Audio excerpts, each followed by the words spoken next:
المدينة الشريفة المنورة عبد الله وكان قد استاذ لأقواله بني علي من الطائفة النجارية ومكث فيهم شهرا سقيما يعانون سقمه وشكواه ولما تم من حمله صلى الله عليه وسلم على الراجل أشهر قمرية وعلى السماء زميرا مصفرا حضرت له ليلة موته آسيا ومريم رضي الله تعالى عنهما في رزق من الحديقة القدسية وفتح المخاض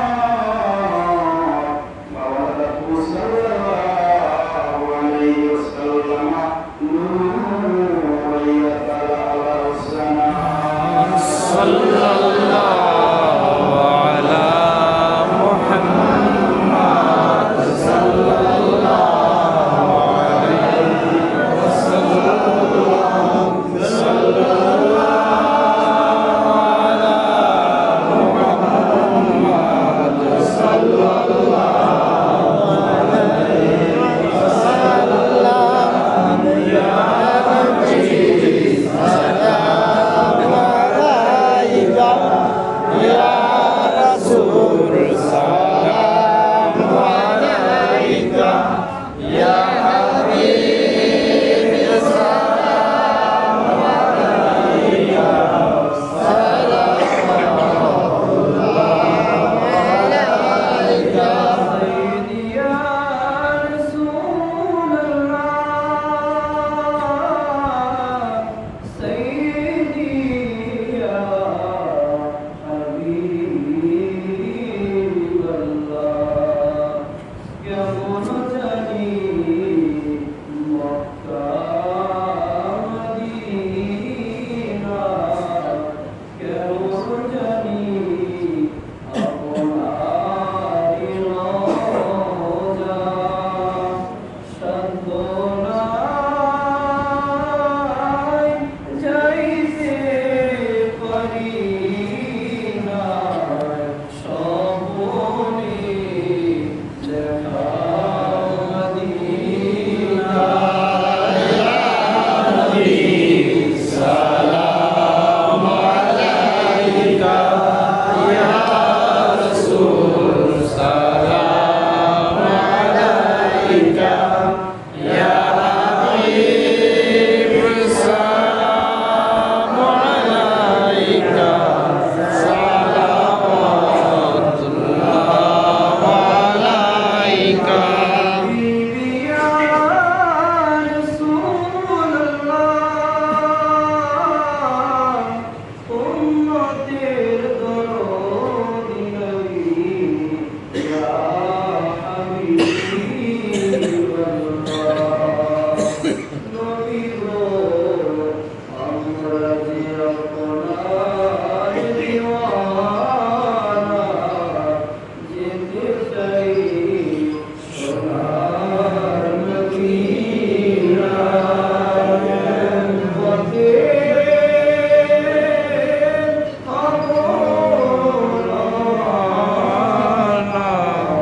ولدا شيء مدينة يا نبي سلام عليك يا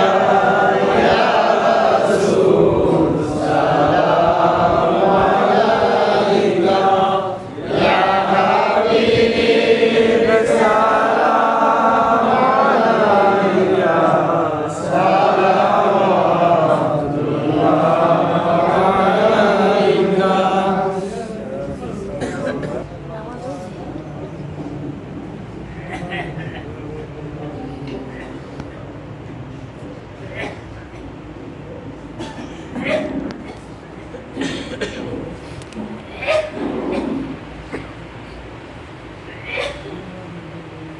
أعوذ بالله من الشيطان الرجيم بسم الله الرحمن الرحيم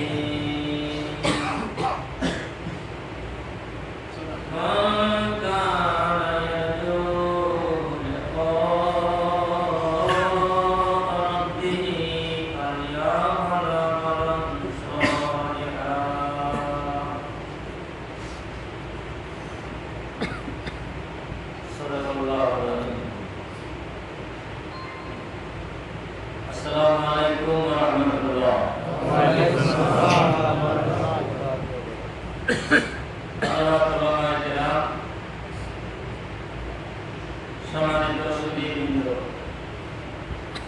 এলাকার গণ্যমান্য ব্যক্তিবৃন্দ, যুবক ভাইরা, ছোট ছোট বন্ধুরা, আল্লাহ তাআলার শুকর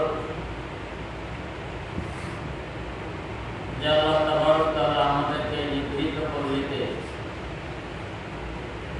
মরহুম আব্দুল আজিজ মুন্সি সাহেবের দরজায় সকলে একাত্রিত হয়ে একটি রুহানি পরিবেশে বসার সুযোগ পেয়েছি। আল্লাহ করে দিয়েছে, আছে সব ওয়াজের জায়গা এক না, সব আলোচনার জায়গা এক না, সব মঞ্চ এক না।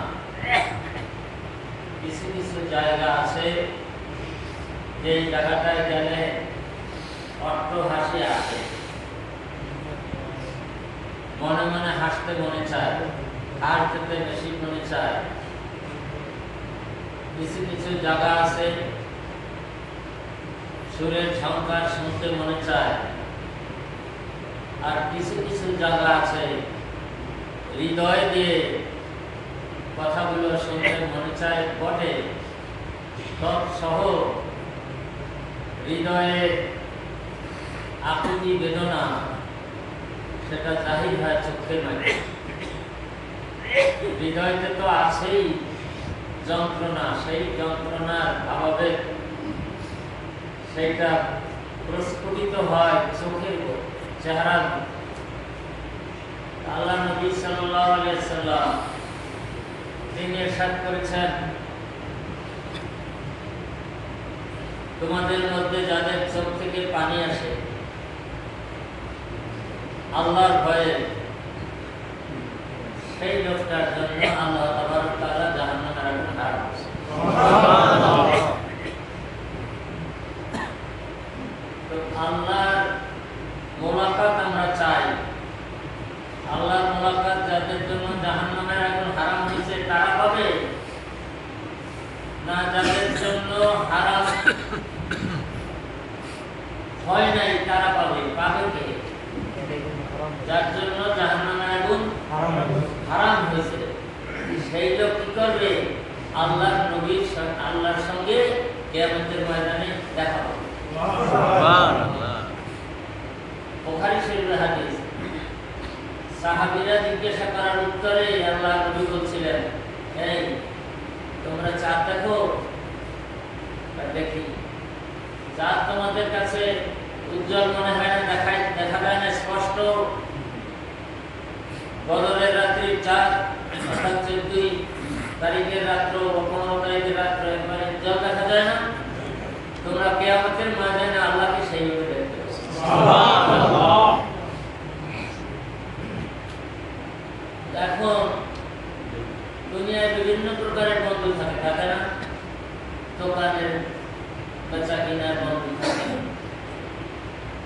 লেখাপড়ার মাঝে বন্ধু থাকে, শিক্ষক কলিগ বন্ধু থাকে, তারপর সাংসারিক ভিত্তিতে স্ত্রী বান্ধবী থাকে।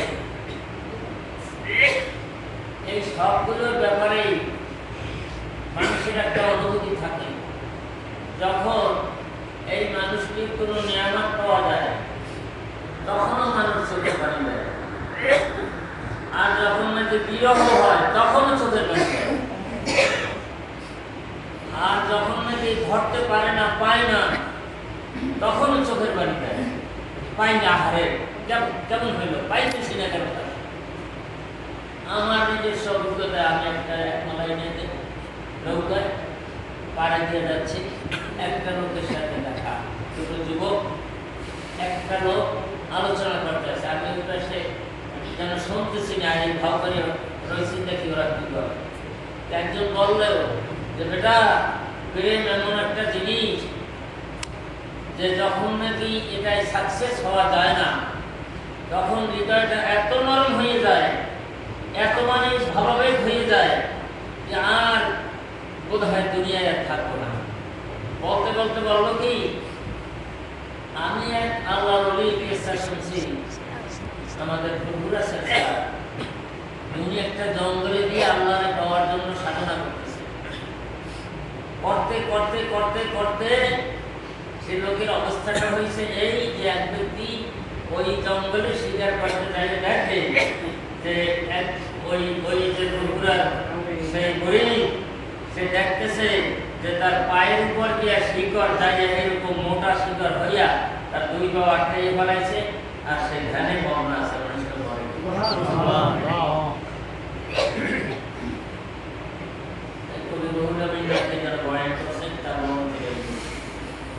মানুষটা মরে নাই, চারিদিকে শিকড় তাকে আঁকড়াইয়ে ধরছে।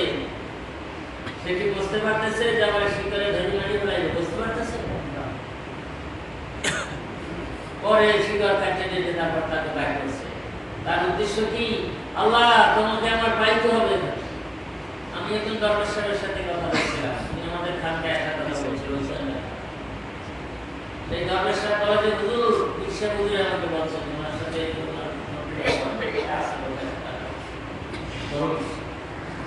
সেই নোটগুলোর মধ্যে সে বলছে যে আমাকে আমার কাছে একটা চট্টগ্রাম জঙ্গলের মধ্যে ঢুকছি, তখন পানি ভরে গেছে চারিদিকে, একটা গাছের সাথে আর আমার মিলাইয়া একটা সামনে দিয়ে একেবারে আমার চাপিয়ে রাখতেছে। কিন্তু আমি এখন সাপকে বলতে আছি, ওরে সাপ তুমি আমার ধরে এমন ভাবে রাখছো, তুমি তো ভয় পাও না, আমি তো ভয় পাই। এই শব্দটা বলারও বার নাই, আস্তে সাপে চলে গেছে। যে আল্লাহর জন্য চায় সে আল্লাহর ব্যাপারটা বোঝে না। কত বাঘ আর কত হিংস্র প্রাণী আমি সুন্দরবনের জঙ্গলে যাই বসে রেখেছি। আল্লাহ তোমাকে পাওয়া যাবে কোথায়? তোমাকে আমার পাইতে হবে। আমি এই দুনিয়াটা বিবাহ করে নাই, তার সাধনা কি?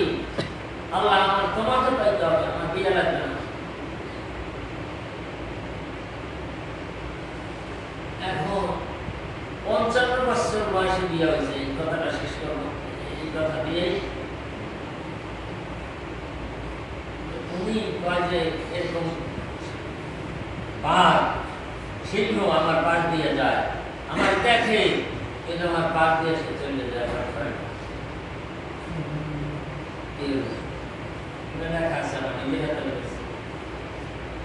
পাশ দিয়ে যায়, আমাকে ধরেও না, আমাকে কিছু বলেও না। এখন ওনার মনে একটা সাধনা আছে না। এখন শেষ ঘটনা আমি একেবারে সংক্ষেপে বলছি। এই লোক জনপুরি হজরতের মাজারে গেছে, গেছে পর সেখান থেকে দেখতেছে ওই হালতের উপর যে বাজার থেকে এক লোক উঠে বলতেছে তুমি যে জন্য আসছো সেটা এখানে না, বর্তমান জমানার কুতুব যিনি তার কাছে।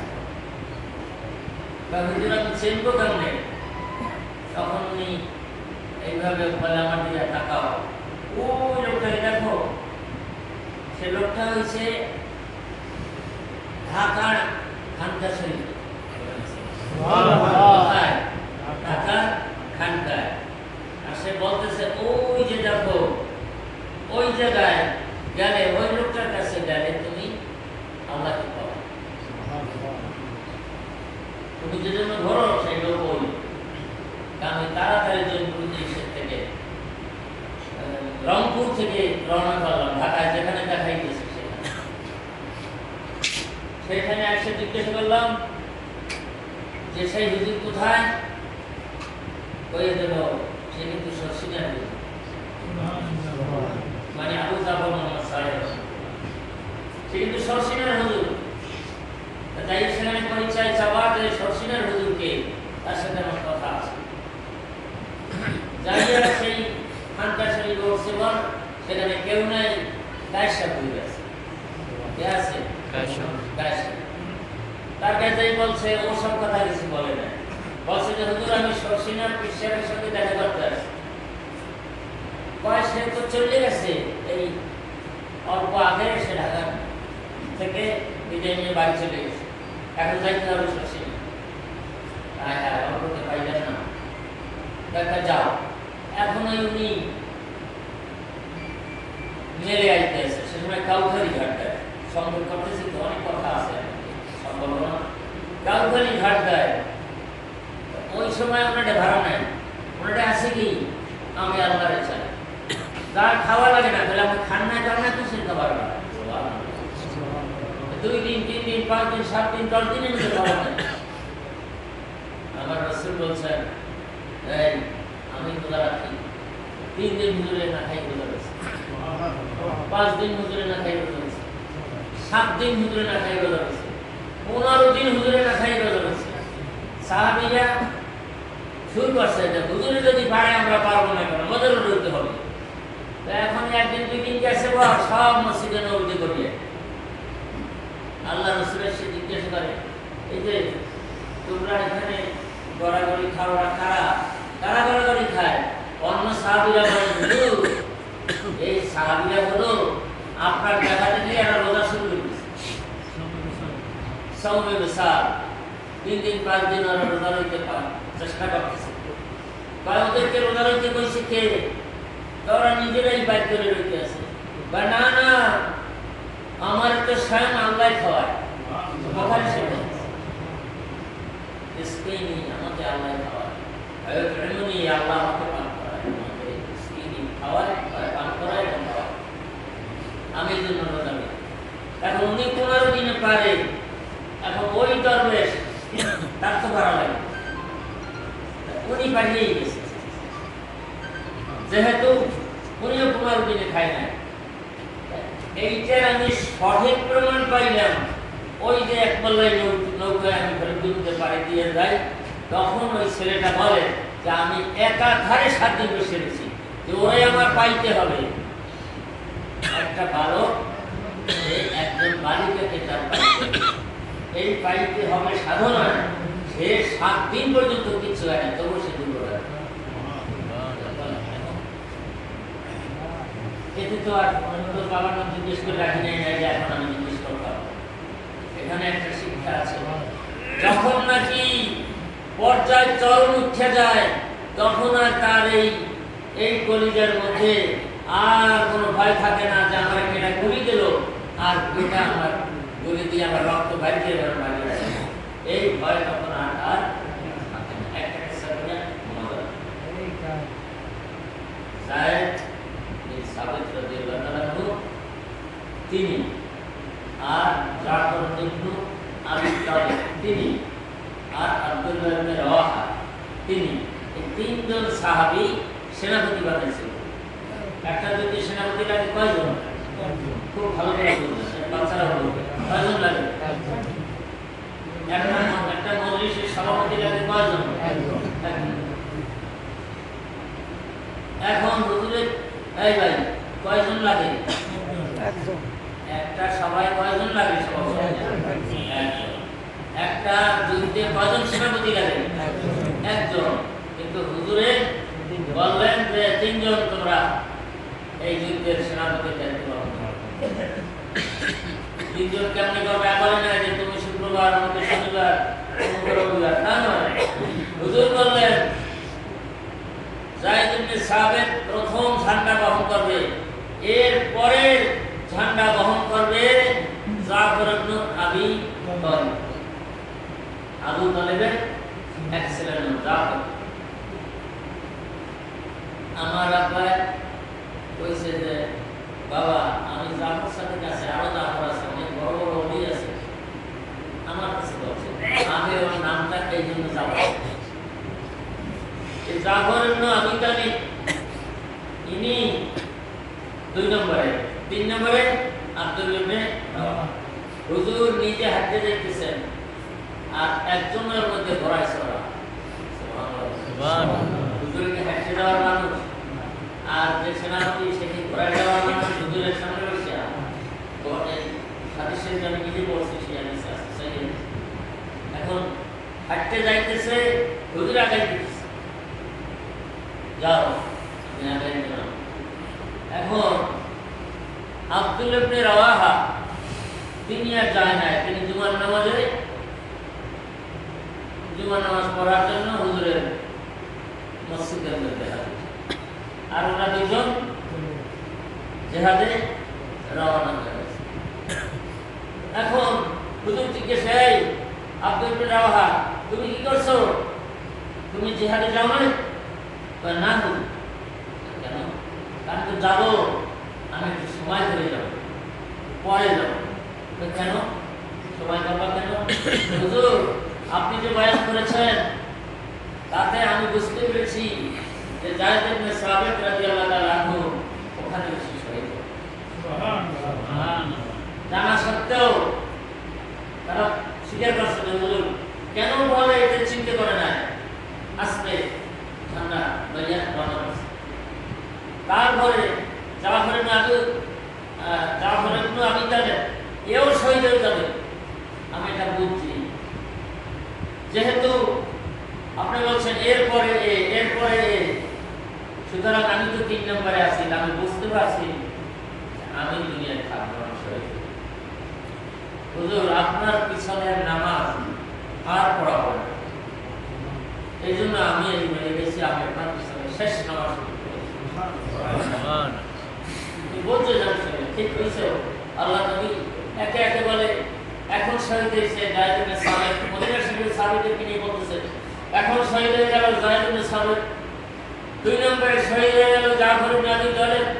হুজুর হাদিস শরীফে বয়ান করছেন, দেখো জাফর ইবনে আবি তালেবকে কেন তাদের বলতে সময় পাইলেন না, আর আপনারা এখন ধৈর্য, আমরাও ধৈর্য হারাই গেছি, আমাদের চলে গেছে, দরকার হয়ে গেছে, অটোমেটিক হয়ে গেছে, অনেক সময় হয়ে গেছে। ওনারা হাত নাই, ডান হাত নাই, বাম হাত দিয়ে ঝাঁটা ধরছে। আল্লাহ নবী বলছেন বাম হাত ডান হাত দোনো হাত কাটা গেছে, মুখ দিয়ে ঝাঁটা ধরছে, তারপর শহীদ হয়ে গেল। এখন আব্দুল্লাহ ইবনে রাওয়াহা বলেন যে হুজুর আপনার পিছনে শেষ নামাজটা আমার পড়তে মনে চাইছে, এই জন্য আমি আর নাই। সম্মানিত হাজিরিন, আল্লাহ নবীর কথা ওরকম মানছে, মানার কারণে কত বড় মর্তবা পাইছে জাফর ইবনে আবি তালেব, যে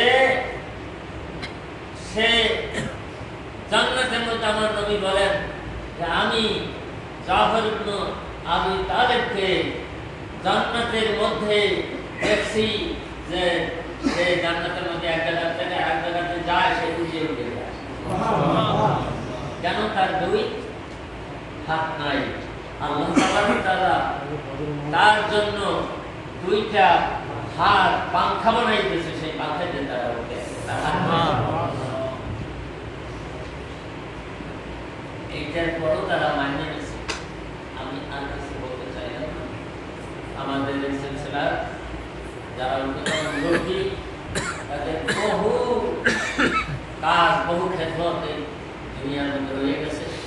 সেই খেদমতের অংশ হিসেবে আমাদের এই খেদমত, আপনারা একজন হায়দার ভাইয়ের ছেলে সাহেবের জন্য আসছেন, একজন হায়দার না, আমার সবার জন্যই দোয়া করবেন আপনারা, কিন্তু তার যে একটা রুহানি পরিবেশ এই বার্তার মধ্যে এখন আছে। সুতরাং কেন আছে?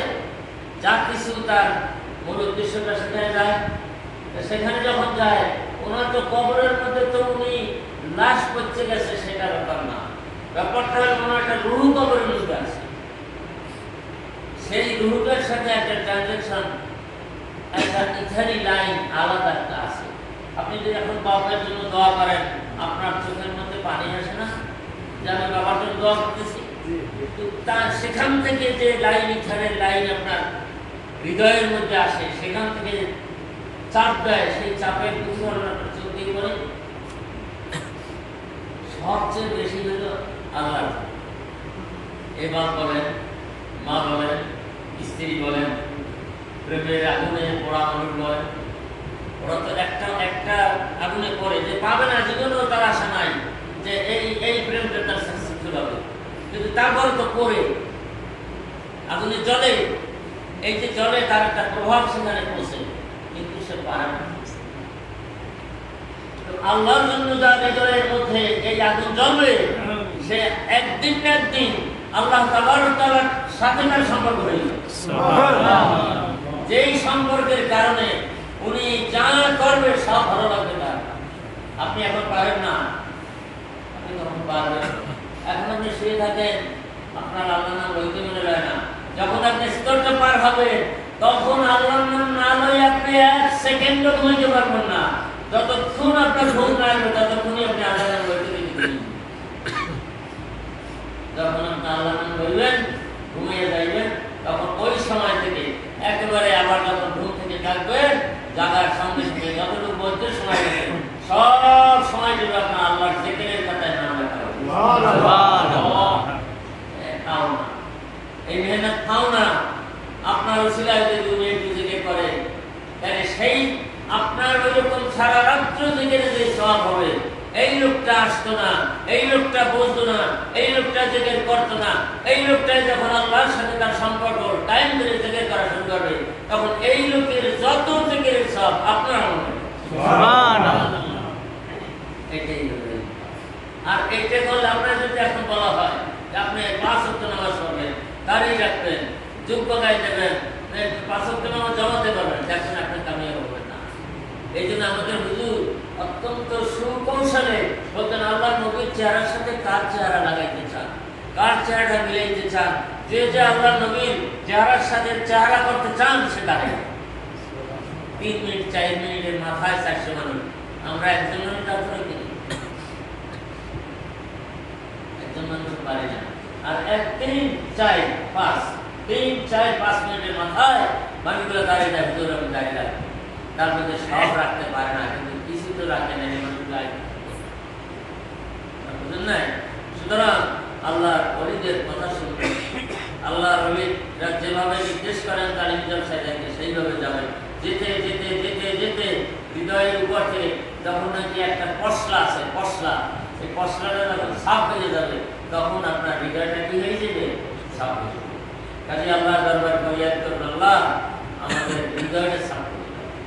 যে হৃদয় সাফ করে, সাফ হইছে বাকি, হৃদয়টা সাফ হইছে বাকি, দিলেন দেন তাৎক্ষণিকভাবে মুহূর্তের মধ্যে আপনার হৃদয়টা গলিয়ে যাইয়া সেখান থেকে পানি আসতে শুরু করে। আমি পানি কোথায় যাই করতে বলছিলাম, ভু করে আপনি কাঁদবেন, অভিনয় করে, ওনার কোনো দাম নেই। দাম আছে আপনি আওয়াজটা শুনবেন, টাচ করে আপনার কলমের মধ্যে লাগবে। যখন কলমের মধ্যে লাগবে, লাগার সঙ্গে সঙ্গে আপনার চোখ থেকে পানি বের হতে থাকবে। এটা এই মজলিসে না, এটা মজলিসে না। কোথায়? বাড়িতে। বাড়িতে যখন নাকি একটা মানুষ আর এক জায়গাতে আল্লাহ কইবে, তখন গায়ে হায় উনি আল্লাহ বলছে, আমার আল্লাহ বলবে, এইটা অটোমেটিক শুরু হয়ে যাবে। আল্লাহর থেকে কি আপনারা করবেন? একজনের 5 ওয়াক্ত নামাজের কথা, গাড়ির কথা, এই কথা, অমুক কথা সব আমরা একসাথে করাইতে পারলে হয় না। এজন্য সুকৌশলে আপনাদের কাছে একটু ফরিয়াদ জানাই, আপনারা জিকির করবেন।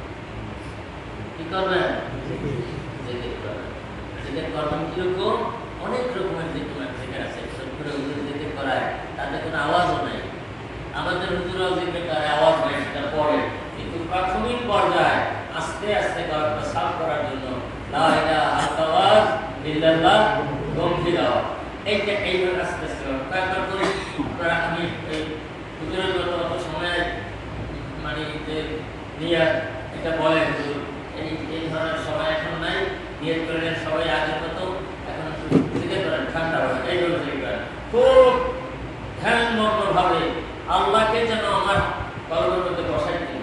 আল্লাহ বলছেন আমি বসতে পারি, করো আমার জায়গা আছে, করো একটা জায়গা আছে, একটা জায়গা আছে, সেই জায়গাটাকে আল্লাহকে ধারণ করা। আল্লাহকে বসতে পারলেই আপনারে লক্ষ লক্ষ কোটি টাকা দিয়ে করতে নামাজ ছাড়াইতে পারবেন, পারবেন?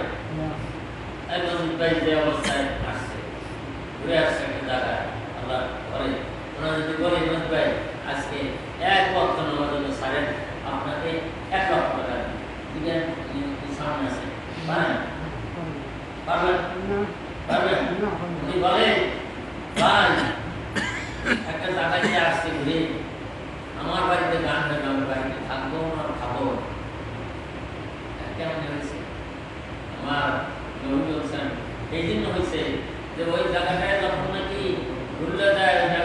ঢোকে তখন 120টা রহমত আর বসা দেবে। 60টা রহমত যখন নাকি দোয়া করে, 40টা রহমত যখন নাকি নামাজ পড়ে, 20টা রহমত কোনো ইবাদত করা লাগবে না, খালি ঘরটায় চাইছে ঘরটা দিকে, ঘরটার পাশে যে বড়কে দেখতে করবে, দেখ খালি বসে তাই না? সুতরাং এই দিনটা তৈরি করার জন্যই এই মেহনত আমাদের হাজারে চলে গেছেন। তিনি একা তো যান না, বহু মানুষ আমাদের গেছে না। এই সকলের জন্য দোয়া করবো, তার জন্য কাজ করে দোয়া করবো। আমাদের বাবাও চলে গেছে, তাদের জন্য দোয়া হবে, সবার জন্য দোয়া হবে।